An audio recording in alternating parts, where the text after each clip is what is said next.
Hi friends, welcome to my channel. నేను మీ మానస యాదవ్. మా ఇంట్లో మొన్న చిన్న ఫంక్షన్ జరిగింది. అప్పుడు మా మరిది బోటి ఫ్రై చేసిండు. ఎలానో చూడండి, అందరు కలిసినప్పుడు ఎవరో ఒకరు స్పెషల్ చేస్తే బాగుంటది కదా.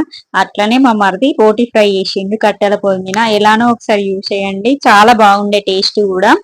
ఫస్ట్ కట్టెల పొయ్యి మీద ఒక ఆయిల్ వేసుకున్నాడు. ఫస్ట్ మసాలాలు వేసుకున్నాడు, తర్వాత మిర్చి, ఉల్లిగడ్డ వేసుకొని అవి ఫ్రై అయిన తర్వాత అల్లం వేసుకొని తర్వాత బోటి వేసుకొని ఫ్రై చేసిండు. ఎర్రగా బోటి ఫ్రై అవుతుంది కదా, బోటి నుండి ఆయిల్ వచ్చేదాకా ఫ్రై చేసుకోవాలి. ఫస్టే కారం వేసుకుంటే మాడిపోతుంది కాబట్టి మంచి కట్టెల పొయ్యి మీద మంచి ఎర్రగా వేపుకున్న తర్వాత అందులో కారం, ఉప్పు, గరం మసాలా వేసుకొని ఫ్రై చేసుకోవాలి. మంచి ఎక్కడెక్కడ ఎర్రగా అయ్యేలాగా ఫ్రై చేసుకోవాలి. తర్వాత కొంచెం గరం మసాలా వేసుకోవాలి, ధనియాల పొడి, గరం మసాలా రెండు వేసుకోవాలి. తర్వాత కొత్తిమీర వేసుకొని కొద్దిసేపు ఫ్రై చేసుకోవాలి.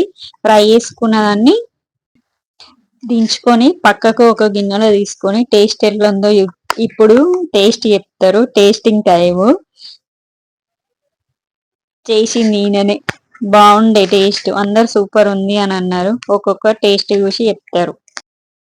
ఇలా ఒకసారి బోటి ఫ్రై ట్రై చేయండి, ఖచ్చితంగా తిననోళ్ళు కూడా తింటారు.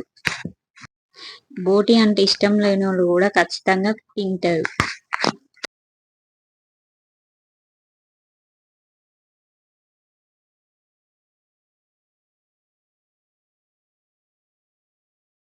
ఈ వీడియో ఎట్లా ఉందో కామెంట్ చేయండి. మీకు ఇట్లా నచ్చినట్టయితే please like, share, subscribe to Manasa Yadav channel.